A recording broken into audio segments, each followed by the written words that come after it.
waleka nyokola afaze wakiri jangu ke wange lido labo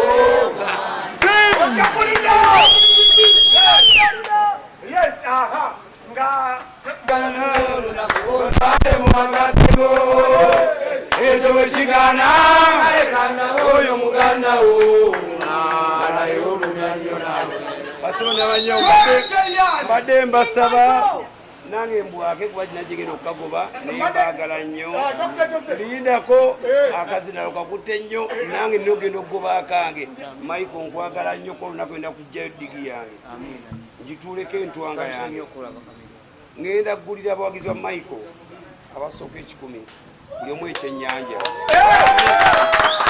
nangenda bagulira ekyennyanja bagalyako nekisibe kiri byonna naye bakama bange badde mbasaba namawulire bakwano bange tujumbire ennaku zomwezi 17 ku Lido Beach munzikirize ngwambale kuba nalina okukagoba naye nga mbagala nnyo mwenna muko ngamba muko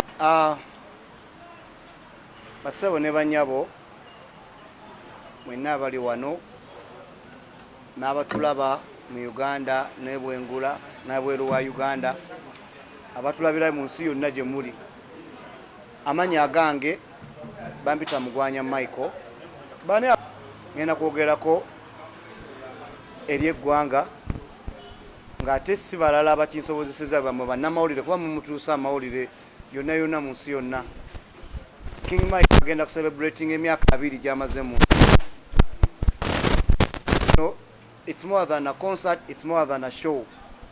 Eno celebration ya myaka 2 imaze mu nnungu tobalaba bakwano bange bonna abasobodde okujja n'abatasobodde abayimbi bonna abankoledde obulango n'abatasobodde naye nga banjagaliza bonna beebale nnyo. Ngenda kusooka kwebaza ba sponsors bange abatamazeemu maanyi. Tugenda myaka 2 kitegeeza ki? Kitegeeza olugendo lwange lubadde luwanvu ate nga lukyagenda manda ebintu byonna ebintu ko bimanyibwa kuba mu bannamawulire mubitegeeza ensi n'ebimanya ne Katonda n'atuyamba tubiyitamu kaninga nga munda banzire eno nzire eri nkayanira kino nkayanira kiri olwaliro lwenvuddeyo bategeeza ti Mukama yatusobozesezza okulaba nga tugenda kuba tucelebratinga ku Lido Beach ku Sunday eno nga 17 bwe tugenda ocelebratingira emyaka gyange 2 gye mmaze mu ndongo. Era Lido Beach eyo abantu mwenna mukimanyi nti ennyimba zange zisinga zibadde mu Lido Beach. Lwaki? Because ye waka we natandikira endongo abantu bonna okusobola okummanya bayimbi bonna Chameleone mumuwulidde ng'ayogera bonna bajjanga ku Lido testing ennyimba zaabwe. Bobby Wine bonna bajjanga ku Lido, Bebe Cool bonna bajjanga ku Lido, Baragadi n'abayimbi abalala. Kati yene saawa ey'okubalaga nti ewaka wabeera waka ebiko bibadde bingi mukimanyi bulungi nnyo ali nga nkola listeners party nebagamba tulina kubeera Lugogo cricket oval mbadde mujja mutegeeza ensi nene wajja wabaawo ebyabaawo kutegeera byesijja kuddamu kuba story empanvu okulaga nti King Michael ye 15 tasobola giyimbira mu Lugogo cricket oval era nange nemba mugumu nnyo neŋŋamba nina okuyimba 15 weba egenze kankole 17 era nja kwebaza nnyo maama wange eyantuuza ku bbali nanzaamu amaanyi naŋŋamba nedda Michael abantu bebatwale gye watandikira era abawagizi bange mwenna abawagira King Michael mwenna mukimanyi nti natandikira ku Lido endongo eno bwabaawo abantu nga baagala tumalamu maanyi n'owabawo omuntu afunye obuzibu addayo ewaka n'addamu n'alowooza ku kintu ekyo n'addamu n'akyataakinga oba n'addamu n'atandika olugendo nzizeeyo ewaffe gye natandikira endongo ku Lido Beach. Abawagizi bange bonna mu Uganda ne Bulaya nawa mukimanyi nti King Mike aziye ku Lido Beach nga 17 era obuwagizi bwammwe mbusaba mu bungi kanjogere ku nsonga ya Shiba ne Cindy kubanga be bagenda okuyimba nga 15 be balina battle olunaku olwa 15 nali nsazeewo nyimbe naye olw'okubanga Shiba mukyala muzadde, Sindi mukyala muzadde, bonna bakyala ate balina kye bongera ku tafaali erya music industry. Nensalawo mbaleke bakole nga 15, nensalawo ngende ku lido ng'ennaku z'omwezi 17, era nabo mbaagaliza nga 15, mbaagaliza ebirooto bye bituukire bye baagala bikole ki bigende bulungi mu maaso, nange ngende nga 17 ku lido beach nkole ki. Ffenna tulina ettafaali lyetwongera ku music industry, tetulina kubeera mu ntalo. Abantu bangi baagala otwekubaganya nga ffe abayimbi, nga baagala basuuleyo ekintu mu abayimbi mubeerawo nga mwekubaganya, naye ate nga bo bajja kudda eri oluvannyuma batuugale n'ebiwundu. Ekyo tetugenda kikkiriza kuba twalwana entalo nnyingi, tetukyayagala kudda mu ntalo. Ekyo nakibuuka ne ŋŋamba kangende ku Lido Beach ntandikire eyo, era gye yava neebuna buli wamu. So abantu mwenna bannamawulire abali wano, obubaka buno mu butuuse kuba nkimanyi mugenda eri abamanyi nga ndaaja na deeti eri omwaka mulamba, neeno deeti ya 17 mugimanyisa abantu yonna gye bali, tubeere ku Lido Beach tunyumirwe, tugenda celebratinga emyaka 2 King Michael gy'amaze mu ndongo, okubanga tweyongereyo n'emyaka emirala. Sijja kwogera bigambo bingi nnyo, naye nga ngenda kwongera okwebaza Musya nyamwogerako bwe nti Musya ono si Muganda, Musya ono omusajja Munnakenya. Naye Musya okuvaayo n'agamba King Michael nkwagala nnyo, King Michael omuziki gwo ngwagala, King Michael kankuteekemu ssente, King Michael tofaayo. Musya webale nnyo webale ddala kunjagala. Musya aguze tebo 2 eza Lido Beach Entebbe. Waliwo ne munna atasobodde kujja wano, era bwe babeera nga bandabirira bamuyita Bocheri. Uncle Bocheri naye aguze tebo 2 eza Lido Beach Entebbe. Bonga Bet baguze tebo eya Lido Beach Entebbe. Arapex baguze tebo. N'abalala mwenna abaagala okugula tebo oba abaagala okugula tickets, abaagala okuyamba King Michael, abaagala okugulira abawagizi ba King Michael, ngenda bawe ennamba eno ey'essimu nti omuntu ayinza okubeera nga agenda kulaba ku TV oba ewaka gy'ali naye aliyagadde okuwagira King Michael. Osobola okuba ku nnamba eno bw'oba oyagala reservation ya table. Ennamba eri 0774 64 2203. Ennamba eri 0 musanvu musanvu nnya mukaaga nnya 2203. Ennamba eyo osobola ogikubako ng'olina kye weetaaga okumanya about Lido Beach,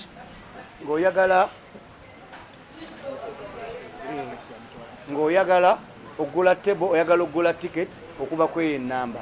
Tahia Auto Parts nawo tubakubireko omubugalo baguze ticket za $500 ezigenda okuba nga ziweebwa abawagizi. N'abalala bonna gye muli bannange eno essaawa ey'okusituka okulaga nti King Michael akyatwaza, kubeera nkyatwaza. Sinza ali awo akuze nnyongera ne mugamba nti King Michael oludde mu ndongo biki ndabika bulungi era nkyabakuba, ate nga bino biva ku bawagizi bange mwenna gye muli eyo. Mwe mumpa ssente, mwe munteekamu ssente okulaba nti nkola ennyimba ennungi n'okulaba nga nkyagenda mu maaso. Nja kwebaza manager wa Spice Diana gwe bayita manager Roger. Webale nnyo manager Roger kuba n'omutima ogwo omulungi. Spice Diana nja kwebaza wali toliwo wano. Webale nnyo kuba n'omutima ogwo omulungi. Manager Roger mwebale kumpa space ey'okuba nti nkoleddewo rehearsals n'okumpa ku magezi ag'okulaba nti kivulu kino kigenda mu maaso. Bana sijja kwogera bingi, nja kwebaza n'Abababa TV, nja kwebaza namwe bannamawulire mwana nja bebaza. Wadde abamu bagenda ne bakola ki? Ne banyigirizaamuuko ate nga bwe kirina okubeera. Naye nga mbaagala nnyo, mwebale nnyo, mwebalire ddala. 17 ku Sande sinkane ku Lido Beach Entebbe. Nja kwebaza omwambi gwe bayita Siraje, bwe tutuula ne tutetenkanya tukoze tutya, tuyiseewa tukoze tutya. Siraje weebale nnyo.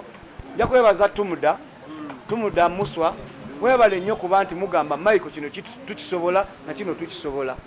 Abantu mwenna gye muli eyo ngenda bayitamu nga ntunda tiketi zange, nga ntunda tebo zange. Abantu be Wakiseka, abantu b'Omowino, abantu b'e Makindye, abantu b'Entebbe, abantu b'e Nakasero, ngenda kubayisaamu eggaali nga ntunda tickets zange eza Lido Beach, abakiseka market sawulirako mwenna ngenda kujja nga tutunda tickets, mwenna ngenda kubayisaamu eggaali. Arapex ya kwase abantu bamanye nti tuli bya ddala bannayise kusuubiza meza bannange meza eya Arapex. So neyanziza nnyo mukulu Arapex neyanzeeke buli lwe mumpagira bwe muti nange nziramu amaanyi okulaba nti abawagizi bange bawa kye beetaaga. Neyanziza nnyo mukulu Arapex, Jackster, BBS, Angel, mwebale nnyo kumbeererawo, mwebalire ddala. So bambi mujja kunsasira, sigenda kukkiriza bibuuzo bingi, njagala kukkirizayo ebibuuzo 5 byokka bwe biti mu nnyambe. Ebibuuzo 5 ebyagwawo. Sindi kimanyi yaliko president wange nakyali mu Uma.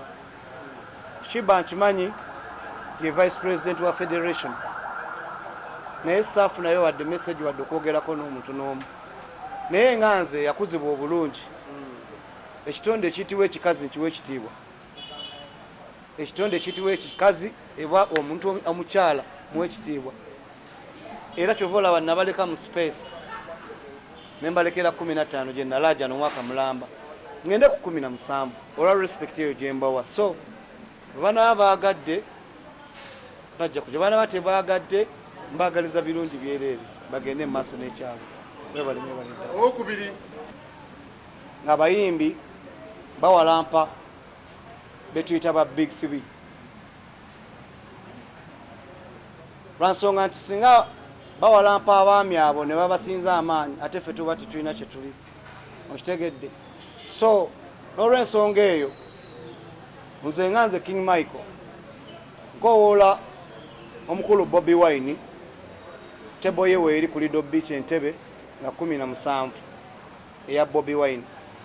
Tebo ya Bebe Cool weeri big size ku Lido Beach Entebbe ne tebo ya Jose Chameleon nayo weeri nga bali ba big 3. Njagala bajje batuule wali mbayimbire mbalage nga bwe nsajja kudde mbajjukizeemu ne kujje tuyise gyempise kuba bakimanyi twejjukanyeemu nga batudde wali nga mbayimbira. Era abantu abo abasatu mbawa respect olw'ebbanga lye bamaze nga balwanirira ettafaali lya Uganda music industry. Era big size nkowoola ku Lido Beach Entebbe oba onojja ne Maama Zuwena tebo yo weeri.